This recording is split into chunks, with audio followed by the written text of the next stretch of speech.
Hello everyone, welcome to वाइंग physics. तो electrostatics के CSIR नेट के प्रीवियस ईयर क्वेश्चन हम सोल्व कर रहे थे।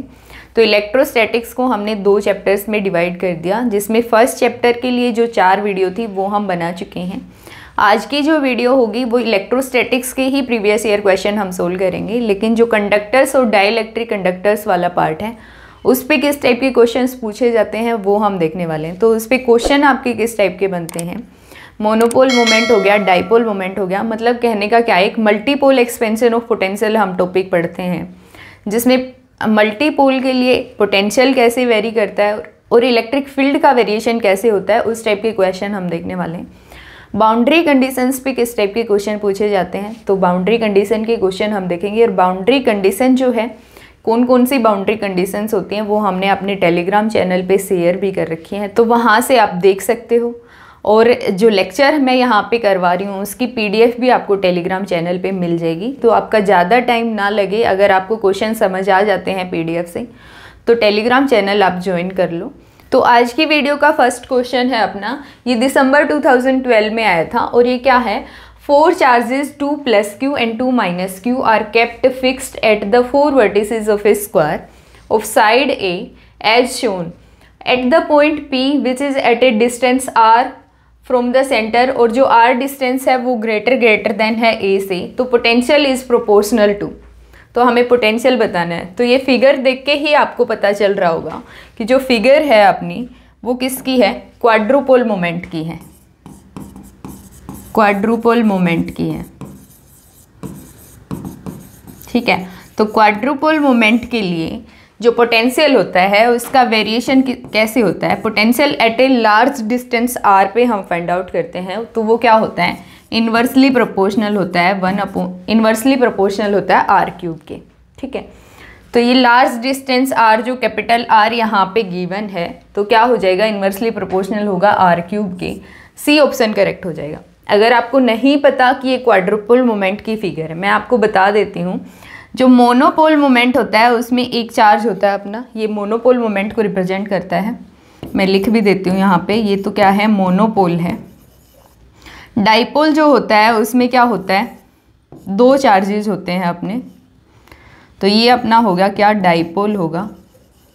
और क्वाड्रुपोल जो होगा वो किस टाइप से होगा, अगर यहाँ पे +q चार्ज है तो यहाँ पे क्या होगा, माइनस चार्ज होगा। यहाँ पे अगर माइनस है तो ये प्लस होगा, और यहाँ पे क्या होगा, माइनस। अल्टरनेट चार्जेस आपको गिवन हो, तो ये जो फिगर होती है वो क्वाड्रुपोल की होती है। और ऑक्टापोल की अगर मैं बात करूँ तो कौन सी फिगर होगी, जो क्यूब वाली फिगर होती है वो अपनी ऑक्टापोल की होती है। चार्जेस जो रहेंगे क्यूब के कॉर्नर्स पे वो अल्टरनेट चार्जेस प्लेस रहेंगे, इस टाइप से अल्टरनेट चार्जेस प्रेजेंट रहेंगे, तो ये अपना होगा ऑक्टापोल। और मल्टीपोल एक्सपेंशन ऑफ पोटेंशियल में हम देखते हैं कि अगर मोनोपोल मोमेंट होता है तो V जो है वो इन्वर्सली प्रोपोर्शनल होता है R के। अगर डाइपोल मोमेंट होता है तो पोटेंशियल जो है वो इन्वर्सली प्रोपोर्शनल होता है r² के। अगर क्वाड्रुपोल मोमेंट है तो पोटेंशियल क्या होगा, इन्वर्सली प्रोपोर्शनल होगा r³ के। तो कैसे आप फाइंड आउट करोगे, ये फिगर तो आपको दिख रही है, स्क्वायर की फॉर्म में है, और अगर अल्टरनेट चार्जेस प्रेजेंट हैं तो क्या है, क्वाड्रुपोल मोमेंट है। और क्वाड्रुपोल मोमेंट के लिए पोटेंशियल का वेरिएशन ये हम तभी लेंगे जब अपना मोनोपोल मोमेंट और डाइपोल मोमेंट क्या होगा, अगर ये दोनों हमारे क्या होंगे, 0 होंगे। तो ये भी देख लेना आप, अगर ये दोनों 0 नहीं आते हैं ना तो उस केस में अपना क्वाड्रुपोल मोमेंट नहीं होगा और potential inversely proportional to r³ नहीं आएगा। तो मोनोपोल मोमेंट तो हम कैसे निकालते हैं, सम ऑफ चार्जेज करते हैं, टोटल चार्ज देखते हैं। तो टोटल चार्ज जो है आप देखोगे तो 0 के इक्वल आता है। डाइपोल मोमेंट में हम डायरेक्शंस देखते हैं, तो डाइपोल मोमेंट की जो डायरेक्शन होती है वो -to प्लस डायरेक्शन होती है। q इंटू में d distance between the charges, और -to प्लस जो भी डायरेक्शन होगी वो डायरेक्शन आ जाएगी डाइपोल मोमेंट की। तो यहाँ से -2 + q ये वाला डाइपोल मोमेंट होगा, -2 + q ये डाइपोल मोमेंट होगा, जो कि सेम वैल्यू होगी, है ना। अब मोनोपोल मोमेंट क्योंकि 0 आ रहा है तो डाइपोल मोमेंट आप कहीं से भी फाइंड आउट करो उसकी वैल्यू सेम ही आएगी, ये बात ध्यान रखना। -q2 + q और minus q two plus q, sum आप करोगे तो क्या आ रहा है, 0 आ रहा है। तो ये दोनों 0 आ रहे हैं तो हमारे पास क्या है, क्वाड्रुपल मोमेंट है। फिगर देखते भी आपको पता चल जाएगा कि क्या है, क्वाड्रुपल मोमेंट है। वी क्या आएगा, इन्वर्सली प्रोपोर्शनल आएगा आर क्यूब के। नेक्स्ट क्वेश्चन है अपना, ये भी दिसंबर 2012 में आया था। Point charge Q of mass m is kept at a distance d below a grounded infinite conducting sheet which lies in the xy plane. For what value of d will the charge remain stationary? ठीक है, तो यहाँ पे हमारे को क्या given है, infinite conducting seat given है xy प्लेन में। तो हम मान लेंगे कि ये जो डायरेक्शन है वो हमारा x है और ये y है। xy प्लेन में एक इनफाइनाइट कंडक्टिंग सीट गिवन है, ग्राउंडेड इनफाइनाइट कंडक्टिंग सीट, और उससे d डिस्टेंस बिलो एक चार्ज q प्लेस करा हुआ है। ये जो डिस्टेंस है वो d है, चार्ज q है और इसका मास क्या है, m है। ठीक है, तो ग्राउंडेड इनफाइनाइट कंडक्टिंग प्लेन की वजह से एक इमेज चार्ज यहाँ पे होगा d डिस्टेंस पे ही। वो कौन सा चार्ज होगा, माइनस क्यू चार्ज होगा। इमेज चार्ज आपने पढ़ा होगा, ग्राउंडेड इनफाइनाइट कंडक्टिंग प्लेन जो हम पढ़ते हैं वहाँ पे देखते हैं। तो एक d डिस्टेंस पे ही एक इमेज चार्ज क्रिएट होगा माइनस क्यू, और इसी चार्ज की वजह से फोर्स ऑफ अट्रैक्शन यहाँ पे फील होता है। ठीक है, तो फोर्स ऑफ अट्रैक्शन की वजह से जो चार्ज जो है अपना q वो मूव करेगा, तो मूव करेगा towards the infinite conducting seat. तो ये कह रहा है कि जो चार्ज है जो मूव कर रहा है अपवर्ड की तरफ, वो कब अपना स्टेशनरी पोजीशन में होगा। अगर अब ये चार्ज जो है इस पर कुछ ग्रेविटेशनल फोर्स भी लग रहा होगा, और वो क्या लग रहा होगा, mg लग रहा होगा, जो कि क्या होगा, डाउनवर्ड होगा mg। तो अगर ये जो force of attraction, electric force of attraction जो है वो अगर ग्रेविटेशनल फोर्स के इक्वल होता है, तो उस केस में जो चार्ज है वो क्या होगा, स्टेशनरी पोजीशन पे होगा। तो यहाँ पे जो इलेक्ट्रिक फोर्स हम निकाल रहे हैं क्यू चार्ज पे, इलेक्ट्रिक फोर्स वो अगर mg के इक्वल होता है तो चार्ज क्या होगा, स्टेशनरी होगा। तो इलेक्ट्रिक फोर्स हम कैसे निकालेंगे, दोनों चार्जेस के बीच में डिस्टेंस कितनी है, 2d है, और दो चार्जेस के लिए इलेक्ट्रिक फोर्स हम कैसे निकालते हैं, q इंटू में माइनस क्यू, माइनस साइन जो है वो हमारा अट्रैक्शन को ही बता रहा है। तो q square upon 4 pi epsilon not, और डिस्टेंस जो है वो कितनी है, 2d, इसका क्या हो जाएगा, स्क्वायर, और किसके इक्वल है, mg के इक्वल है। तो d की वैल्यू हमें फाइंड आउट करनी है यहाँ से। तो d की वैल्यू जो है वो क्या हो जाएगी, d स्क्वायर अपना इधर आएगा, mg उस साइड जाएगा, तो q square upon mg 4 pi epsilon not, और यहाँ पे क्या है, 4 है, तो 16 है यहाँ पे। और यहाँ पे क्योंकि d स्क्वायर आएगा तो हमें क्या लेना पड़ेगा, स्क्वायर रूट लेना पड़ेगा। तो स्क्वायर रूट अगर हम लेंगे तो यहाँ पे क्या आ जाएगा, q स्क्वायर का क्या होगा, स्क्वायर रूट अगर हम लेते हैं तो क्या होता है, q आता है। ठीक है, और नीचे क्या होगा, q/4 होगा, और स्क्वायर रूट में क्या आएगा, mg पाई एप्सिलॉन नॉट। आप देख लेना यहाँ से सोल्व करके, जो d की वैल्यू आती है वो क्या आती है, जो ए ऑप्शन है अपना वो करेक्ट ऑप्शन हो जाएगा। ठीक है, तो नेक्स्ट क्वेश्चन है अपना, a particle of charge E and mass m is located at the mid point of line joining two fixed collinear dipole with unit charges as shown in the figure, और particle is constraint to move only the along the line joining of dipoles. जो particle है वो सिर्फ और सिर्फ ये जो line joining है इस डायरेक्शन में मूव कर सकता है। ठीक है, assuming the length of dipole is much shorter than their separation. तो लेंथ ऑफ डाइपोल जो 2d है वो क्या है, लेस देन है सेपरेशन r से। ठीक है, तो हमें बताना क्या है, natural frequency of oscillation of the particle is. तो यहाँ पे हमें फ्रीक्वेंसी ऑफ ऑसिलेशन निकालनी है कि पार्टिकल जो हमने रखा हुआ है मिड पॉइंट पे उसकी फ्रीक्वेंसी ऑफ ऑसिलेशन क्या है। सबसे पहले तो पार्टिकल अगर मिड पॉइंट पे रखा है ना, तो वहाँ पे उस पर कोई भी फोर्स नहीं लग रहा, क्योंकि दोनों साइड में जो डाइपोल मोमेंट है, डाइपोल मोमेंट की डायरेक्शन होती है -2+। तो ये जो डाइपोल मोमेंट है वो दोनों सेम डिस्टेंस पे रखे हुए हैं और डाइपोल मोमेंट्स की वैल्यू भी सेम है, तो मिड पॉइंट पे कोई भी फोर्स नहीं लगेगा। आप वैसे भी निकाल के भी देख सकते हो। अब अगर इस पार्टिकल को हम मूव करते हैं अलोंग दिस लाइन और अगर एट ए डिस्टेंस x हम प्लेस कर देते हैं इसको, और ये पॉइंट हमने नाम दे दिया p पॉइंट पे हमने पार्टिकल को प्लेस कर दिया जिसका चार्ज है e, मास है m, तो उस पर वहाँ पे कोई ना कोई इलेक्ट्रिक फील्ड लगेगा। इलेक्ट्रिक फील्ड की वजह से इलेक्ट्रिक फोर्स होगा, और इलेक्ट्रिक फोर्स अगर होता है तो हम उसकी एंगुलर फ्रीक्वेंसी फाइंड आउट कर सकते हैं, या फिर हम बोलें फ्रीक्वेंसी ऑफ ऑसिलेशन हम निकाल सकते हैं। इलेक्ट्रिक फोर्स आपका किस टाइप से लगना चाहिए कि इलेक्ट्रिक फोर्स जो है अगर इस पॉइंट पे हम चेक कर रहे हैं तो इलेक्ट्रिक फोर्स की डायरेक्शन ऐसी होनी चाहिए कि डायरेक्शन ये वाली आई। अगर फिर इस पॉइंट पे हम निकालेंगे तो इलेक्ट्रिक फोर्स की डायरेक्शन ये है, तभी तो पार्टिकल ऑसिलेट करेगा, और उसी केस में हम क्या फाइंड आउट करेंगे, ऑसिलेशन फ्रीक्वेंसी फाइंड आउट करेंगे। ठीक है, तो सबसे पहले टास्क तो क्या है कि हमें इलेक्ट्रिक फील्ड निकालना है पी पॉइंट पे। तो इलेक्ट्रिक फील्ड हमें निकालना है, और मैं नाम दे देती हूँ, ये जो डाइपोल मोमेंट है इसका नाम दे दिया हमने P1, इस डाइपोल मोमेंट का नाम दे दिया P2। मैग्नीट्यूड दोनों का सेम ही है। तो अगर किसी भी डाइपोल मोमेंट की वजह से इलेक्ट्रिक फील्ड अगर हम निकालें, electric field due to a dipole, due to dipole, ये फॉर्मूला आप याद रख लेना, शायद आपको याद भी होगा। At a large distance, at a large distance r, क्या होता है इलेक्ट्रिक फील्ड का फॉर्मूला डाइपोल की वजह से किसी भी लार्ज डिस्टेंस पे अगर हम निकाल रहे हैं तो P जो डाइपोल मोमेंट होगा वो अपॉन 4 पाई epsilon naught r cube 2 cos theta r cap plus sine theta theta cap. ठीक है, तो ये वैल्यू आती है। अब इलेक्ट्रिक फील्ड हमें निकालना है P पॉइंट पे, तो इलेक्ट्रिक फील्ड हम निकालेंगे P1 डाइपोल की वजह से और P2 डाइपोल की वजह से।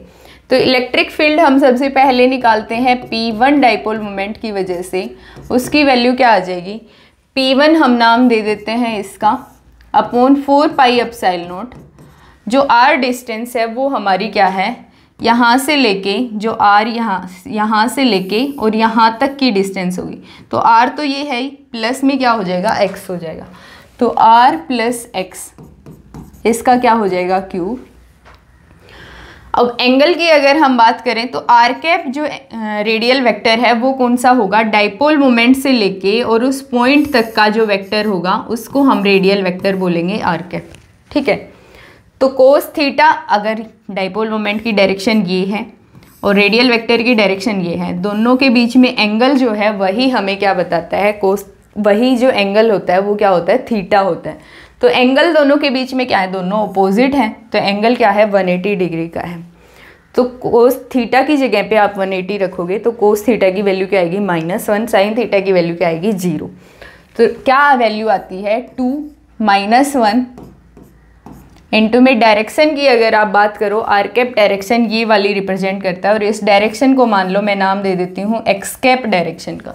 ठीक है, तो ये डायरेक्शन हमारी क्या आ गई, एक्स कैप आ गई। अब ये 2 से ये 4 कैंसिल होगा 2 टाइम्स, वैल्यू क्या आती है, P अपॉन 2 पाई epsilon naught r plus x का क्यूब, और डायरेक्शन होगी -x कैप। इलेक्ट्रिक फील्ड जो इस P1 की वजह से लगेगा उसकी डायरेक्शन क्या होगी, ये वाली होगी, -x कैप डायरेक्शन होगी, इधर वाली डायरेक्शन। ठीक है, नेक्स्ट है इलेक्ट्रिक फील्ड हम निकालेंगे P2 डाइपोल मोमेंट की वजह से, और वो क्या आ जाएगा, P2 upon 4 pi epsilon not. अब ये डिस्टेंस जो है वो क्या है, r माइनस एक्स है, r माइनस एक्स का क्यूब, और यहाँ पे क्या आ जाएगा 2। अब इसका रेडियल वेक्टर अगर आप देखो तो यहाँ से लेके और x पॉइंट तक का जो भी वेक्टर होगा वही हमारा क्या है, डाइपोल मोमेंट से आपको स्टार्ट करना है, और जो पॉइंट है वहाँ पे आपको एंड करना है, वो हमें क्या बताता है, रेडियल वेक्टर बताता है। तो वो जो डायरेक्शन है वो हमारी क्या है, -x कैप डायरेक्शन है। और P2 और रेडियल वेक्टर के बीच में एंगल कितना है, 180 डिग्री का है, दोनों अपोजिट डायरेक्शन में है, तो एक माइनस साइन यहाँ से आ जाएगा। ठीक है, तो 2 से ये 4 कैंसिल होगा 2 टाइम्स, जो वैल्यू आती है वो क्या आती है, P2 अपॉन 2 पाई epsilon naught r minus x का क्यूब, और डायरेक्शन क्या हो जाएगी, एक्स कैप हो जाएगी। अब एक डाइपोल मोमेंट की वजह से डायरेक्शन आ रही है माइनस एक्स कैप, दूसरे डाइपोल मोमेंट की वजह से डायरेक्शन आ रही है प्लस एक्स कैप। तो हमें नेट इलेक्ट्रिक फील्ड निकालना है। तो नेट इलेक्ट्रिक फील्ड क्या आ जाएगा, कौन से में से कौन सा सब्ट्रैक्ट करेंगे, नेट इलेक्ट्रिक फील्ड की डायरेक्शन कौन सी होगी। इलेक्ट्रिक फील्ड जो डाइपोल मोमेंट की वजह से होता है, इलेक्ट्रिक फील्ड डाइपोल की वजह से जो होता है वो इन्वर्सली प्रोपोर्शनल होता है 1/r³ के। तो जो भी r की वैल्यू स्मॉल होगी उसी के लिए इलेक्ट्रिक फील्ड क्या होगा, ज़्यादा होगा। तो स्मॉल p2 की वजह से दिख रही है, तो डाइपोल मोमेंट जो p2 की वजह से इलेक्ट्रिक फील्ड हम निकाल रहे हैं p पॉइंट पे, उसकी वैल्यू क्या होगी, ज़्यादा होगी। तो जो नेट डायरेक्शन आएगी वो क्या आएगी, हमारी एक्स कैप डायरेक्शन आएगी। तो हम कैसे निकालेंगे नेट इलेक्ट्रिक फील्ड, p1 और p2 का मैग्नीट्यूड सेम है, वैल्यू भी हम पुट कर देते हैं। यूनिट चार्ज है तो यूनिट चार्ज और डिस्टेंस कितनी है d, तो 2d/2πε0 तो जो है कॉमन आ गया दोनों से, और क्या बचता है 1/r-x³ में से हमें क्या माइनस करना है, r+x⁴, ये हमें सब्ट्रैक्ट करना है। ठीक है, तो नेट इलेक्ट्रिक फील्ड की वैल्यू क्या आएगी, 2 से ये 2 कैंसिल हो जाएगा, d/πε0, और ये हम सोल्व करेंगे तो एलसीएम जो आता है वो क्या आता है, r² - x², क्योंकि r - x इंटू r+x क्या होगा, r² - x², तो r+x³ माइनस r - x⁴, तो वैल्यू क्या आएगी, r³ एक्सपेंड करेंगे r+x⁴, तो क्या आता है r³ + x³ + 3r²x + 3x²r, minus sign ये है ही, r - x³ x⁴ को हम एक्सपेंड करेंगे तो क्या आएगा, r³ माइनस साइन अपना है ही, -x³ आता है लेकिन माइनस साइन है तो +x³ आएगा, -3r²x आता है लेकिन माइनस साइन है तो प्लस हो जाएगा, -3x²r आएगा। ठीक है, तो ये वैल्यू आएगी। अब देख लो जो कैंसिल आउट हो रहा है उसको कैंसिल कर देंगे हम, तो r³ हो गया, x²r जो है वो हो गया। तो जो वैल्यू आती है नेट इलेक्ट्रिक फील्ड की वो क्या आ रही है, d/πε0 2x³ + 6r²x अपॉन क्या है, r² - x² क्या है, क्यूब है। ठीक है, तो ये वैल्यू आ रही है नेट इलेक्ट्रिक फील्ड की। अब क्योंकि x डिस्टेंस से हमने पार्टिकल को जो मूव किया है, डिस्प्लेस किया है, वो डिस्टेंस क्या है, बहुत ही स्मॉल है r से, तो x जो है वो लेस देन है r से, तो उसके लिए x³ जो होगा वो तो r² के कंपैरिजन में बहुत ही कम हो जाएगा। तो ये x³ को हम क्या कर सकते हैं, नेग्लेक्ट कर सकते हैं, और यहाँ पे भी r² के कंपैरिजन में x² क्या है, नेग्लिजिबल है, तो x² भी हम नेग्लेक्ट कर देंगे। तो वैल्यू क्या आएगी, d/πε0 r⁻⁶ यहाँ पे बचेगा और ऊपर क्या बचेगा, 6r²x, तो r² से r⁻⁶ की 2 पावर कैंसिल हो जाएंगी, यहाँ पे क्या बचेगा r⁻⁴, और यहाँ पे हमारे पास बचेगा x, और डायरेक्शन क्या है, एक्स कैप डायरेक्शन है। ठीक है, अब हम फोर्स निकालेंगे, तो फोर्स क्या होगा पार्टिकल पे, चार्ज जो E इंटू में इलेक्ट्रिक फील्ड 6dx/πε0 r⁻⁴, और डायरेक्शन क्या आएगी, एक्स कैप आएगी। अब पार्टिकल को अगर हमने इस डायरेक्शन में मूव किया और फोर्स भी उस पर उसी डायरेक्शन में लग रहा है, तो मतलब वो अपोजिट तो आएगा ही नहीं, ऑसिलेट नहीं करेगा। तो यहाँ पे क्वेश्चन में ना मेरे ख्याल से एक मिस्टेक थी कि जो चार्ज E था ना, वहाँ पे -E चार्ज इनको गिवन होना था। अगर E ही चार्ज गिवन होता तो ऑप्शन अपने मैच नहीं हो रहे फिर उसके अकॉर्डिंग, क्योंकि ऑप्शन में आपको एंगुलर फ्रीक्वेंसी की कुछ ना कुछ वैल्यू गिवन है, तो ऑसिलेशन फ्रीक्वेंसी हम तभी निकालेंगे जब यहाँ पे चार्ज की E की जगह पे क्या होगा, -E चार्ज होगा, तभी फोर्स अट्रैक्टिव फोर्स लगेगा, ऑपोजिट डायरेक्शन में फोर्स लगेगा। तो उसी वजह से क्या आएगी, हमारे पास ऑसिलेशन फ्रीक्वेंसी आएगी। तो इसको हम कंपेयर करेंगे कि x से, और स्प्रिंग कांस्टेंट की वैल्यू हम निकाल लेंगे, तो वो क्या आती है 6ED/πε0 r⁻⁴, क्योंकि -kx से हम कंपेयर करते हैं। ठीक है, तो माइनस साइन तो हमारा तभी आएगा ना जब चार्ज पे यहाँ पे कोई माइनस साइन गिवन होता, तो k की वैल्यू हमारे पास ये आएगी। तो फ्रीक्वेंसी ऑफ ऑसिलेशन क्या होता है, √k/m होता है। तो क्या आ जाएगा 6ED upon pi epsilon naught R raise to power 4 into में m, और इसका क्या होगा स्क्वायर रूट होगा। तो ऑप्शन से आप मैच करोगे तो जो डी ऑप्शन है वो हमारा करेक्ट ऑप्शन हो जाएगा। ठीक है, नेक्स्ट क्वेश्चन है अपना, consider an axially symmetric static charge distribution of the form rho is equal to rho naught into में R naught square upon R square e raise to power minus R by R naught को square 5। तो radial component of the dipole moment due to this charge distribution is, तो radial component निकालना है dipole moment का। अगर हमारे को कोई भी चार्ज डिस्ट्रीब्यूशन गिवन हो तो हम कैसे निकालते हैं, और चार्ज डिस्ट्रीब्यूशन जो गिवन है वो रो की फॉर्म में, मतलब वॉल्यूम चार्ज डिस्ट्रीब्यूशन आपको गिवन है। हम कैसे निकालते हैं, डाइपोल मोमेंट क्या होता है r vector radial vector into में रो आर डी टाउ। अब क्योंकि सिमेट्रिक चार्ज डिस्ट्रीब्यूशन आपको गिवन है और आर और फाई की टर्म्स में गिवन है, तो ये स्फीयर का ही आपको गिवन रहेगा, क्योंकि अगर हम इसको सिलेंडर का कंसीडर करेंगे तो जो डी टाउ में जेड की लिमिट जो होगी वो 0 टू इन्फिनिटी हम लेंगे, तो डाइपोल मोमेंट हम नहीं निकाल पाएंगे। तो यहाँ पे जो लिमिट्स हमें कंसीडर करनी है, जो डी टाउ हमें लेना है, जो सिमेट्रिक चार्ज डिस्ट्रीब्यूशन आपको गिवन है वो स्फीयर का गिवन है, स्फीयर का हम लेंगे। तो वैल्यू आप पुट करोगे, सोल्व करोगे तो आपके पास आंसर आ जाएगा। देख लेते हैं हम एक बार, आर की वैल्यू पुट करोगे तो rho naught R naught square upon R square e raise to power minus R by R naught को स्क्वायर 5। डी टाउ की वैल्यू आप पुट करोगे, क्या आती है R square d r sine theta d theta d 5। Integration की limit आ जाएंगी R की 0 टू इन्फिनिटी, थीटा की 0 टू पाई एंड फाई की 0 टू 2 पाई। ठीक है, और R स्क्वायर से ये R स्क्वायर कैंसिल हो गया, rho naught and R naught square तो कांस्टेंट है, बाहर आ जाएगा।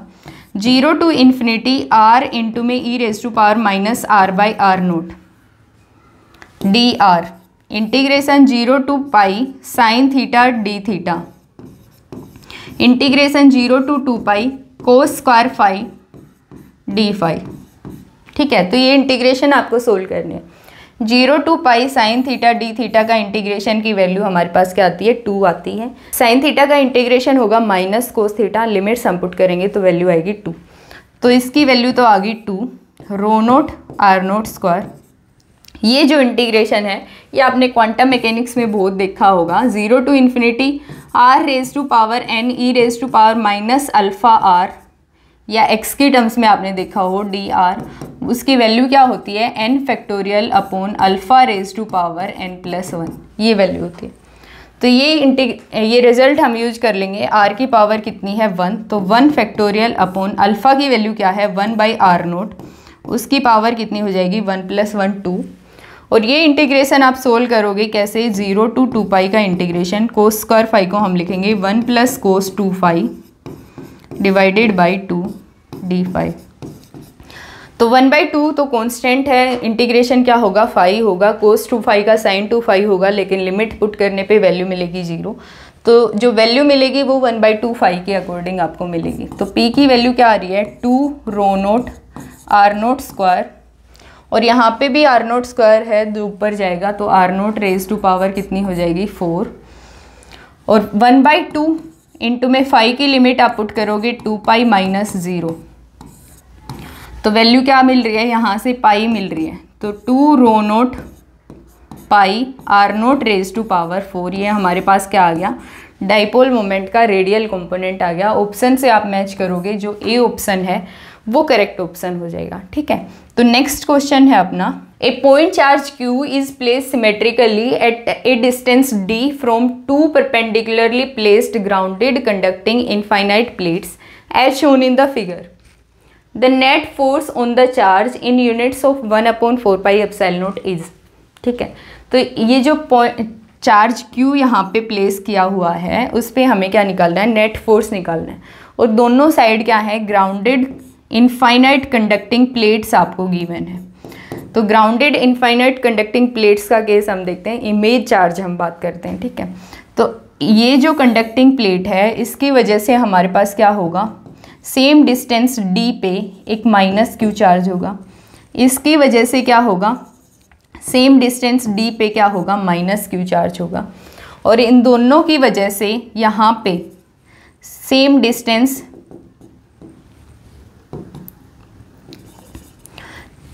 ये जो डिस्टेंस होगी उतनी ही ये डिस्टेंस होगी, यहाँ पे चार्ज क्या होगा, प्लस क्यू होगा। अल्टरनेट चार्जेस आपको देखने हैं, ठीक है। तो अल्टरनेट चार्जेस का केस हो गया अब, और इन तीनों चार्जेस की वजह से क्यू चार्ज पे हमें क्या निकालना है, फोर्स निकालना है कि क्या डायरेक्शन आएगी, क्या अमाउंट आएगी 1/4 पाई एप्सिलॉन नॉट की टर्म्स में, ठीक है। तो सबसे पहले तो माइनस क्यू और इस माइनस क्यू चार्ज की वजह से ये क्यू चार्ज पे जो फोर्स लगेगा वो क्या होगा, अट्रैक्टिव फोर्स होगा। तो उसकी डायरेक्शन ये होगी, इसको मैं नाम दे देती हूँ F1 का, इसकी डायरेक्शन ये वाली होगी, ये हम नाम दे देते हैं F2 का। प्लस क्यू चार्ज की वजह से फोर्स ऑफ रिपल्सन होगा, क्योंकि दोनों चार्जेस सेम हैं, तो डायरेक्शन जो होगी वो इससे क्या होगी, आउटवर्ड वाली डायरेक्शन होगी, अपोजिट डायरेक्शन होगी। तो ये मैं नाम दे देती हूँ F3 का। तो F1 और F2 निकालना इजी है। F1 जो होगा उसकी वैल्यू क्या आती है, दोनों का चार्जेस का Q1 इंटू में Q2, तो minus Q square upon 4 pi epsilon not की टर्म्स में हमें लेना है, तो वो हम नहीं लेंगे। डिस्टेंस जो है वो कितनी है, 2D, तो 2D का होल स्क्वायर, ठीक है। और डायरेक्शन में यहाँ पे मान लेती हूँ कि ये जो डायरेक्शन है हमारी वो डायरेक्शन है, या फिर डायरेक्शन आप कंसीडर मत करो, क्योंकि हम डायरेक्शन ना लेके चलते हैं कि वैल्यू क्या आती है। तो डायरेक्शन की अगर आप वैल्यू देखते हो, नेट रिजल्टेंट हम देख लेंगे F1 और F2 की वजह से। F1 और F2 की वजह से डायरेक्शन का रिजल्टेंट जो आएगा वो ये डायरेक्शन आएगी, जो कि F3 से क्या है, अपोजिट है। तो इन दोनों चार्जेज की वजह से जो फोर्स लगेगा, माइनस क्यू दोनों की वजह से जो फोर्स लगेगा क्यू चार्ज पे, उसकी जो वैल्यू होगी वो ज़्यादा होगी, क्योंकि ये जो 2D डिस्टेंस है वो कम है इस डिस्टेंस से। तो फोर्स ऑफ अट्रैक्शन ज़्यादा होगा फोर्स ऑफ रिपल्सन के। रिजल्टेंट जब हम निकालते हैं तो फोर्स ऑफ अट्रैक्शन की वैल्यू जो है वो ज़्यादा आती है रिपल्सन से। तो जो नेट फोर्स आएगा वो टुवार्ड्स द कॉर्नर आएगा। अगर आपको ऑप्शन में एक ऐसा ऑप्शन गिवन होता, जो सिर्फ एक ही ऑप्शन में ऐसे गिवन होता टुवार्ड्स द कॉर्नर, तो डायरेक्शन से भी आप सोल्व कर सकते थे, मैग्नीट्यूड निकालने की ज़रूरत नहीं पड़ती। लेकिन दो ऑप्शन में आपको गिवन है टुवार्ड्स द कॉर्नर, तो हमें सोल्व करना पड़ेगा। तो हमें पता है कि डायरेक्शन तो जो है वो ये वाली आनी है। डायरेक्शन में मान लेती हूँ F1 की जो भी है, F2 जो फोर्स है वो भी क्या आएगा, क्यू स्क्वायर अपॉन 2D का होल स्क्वायर, जो Q square upon 4D square, और यहाँ पे भी Q square upon 4D square. Direction हम मान लेते हैं, चलो ये डायरेक्शन है वो x है, ये डायरेक्शन है वो y है। तो F1 की डायरेक्शन जो होगी वो माइनस एक्स कैप होगी, y1 की जो डायरेक्शन होगी वो माइनस वाई कैप डायरेक्शन होगी। अब इन दोनों की वजह से रिजल्टेंट जो आएगा, इन दोनों का रिजल्टेंट हम निकाल लेते हैं पहले F1 एंड F2 का, ठीक है। तो वो रिजल्टेंट क्या आएगा, ये डायरेक्शन आ रही है, डायरेक्शन आपको पता है कौन सी आ रही है। रिजल्टेंट हम निकालेंगे q square upon 4D square minus x cap minus y cap, ये डायरेक्शन होगी, ठीक है। ये रिजल्टेंट हमारे पास आ गया। अब F3 आप निकालोगे तो F3 की वैल्यू क्या आएगी, क्यू स्क्वायर अपॉन डिस्टेंस कितनी है, ये जो डिस्टेंस है वो कितनी है, ये डिस्टेंस है 2D, ये डिस्टेंस है 2D, तो 2D का होल स्क्वायर प्लस 2D का होल स्क्वायर, ये वाली डिस्टेंस आ जाएगी हमारे पास, इसका क्या होगा, होल स्क्वायर होगा। तो क्या आएगा 4D square plus 4D square, यहाँ पे आएगा हमारे पास 8D स्क्वायर। डायरेक्शन जो है वो ये आपको गिवन होगी F3। तो F3 को भी हम x और y कंपोनेंट्स में ब्रेक कर लेंगे। तो x, ये जो एंगल है वो हमारा क्या है, 45 है। ये एंगल जो होगा वो 45 होगा, क्योंकि एक स्क्वायर हमारे पास बन रहा है।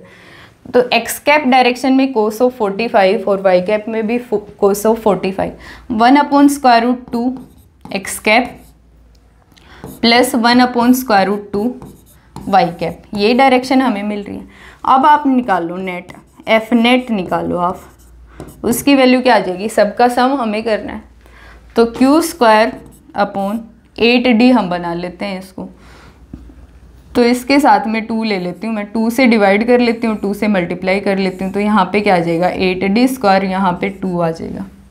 ठीक है, तो q² अपॉन 8d² जो है वो हमने कॉमन ले लिया और डायरेक्शंस आप ऐड कर दो। तो 2 - 2x plus 1 upon √2x plus -2 into में y cap plus 1 upon √2 into में y कैप। तो वैल्यू क्या आएगी q² अपॉन 8d²।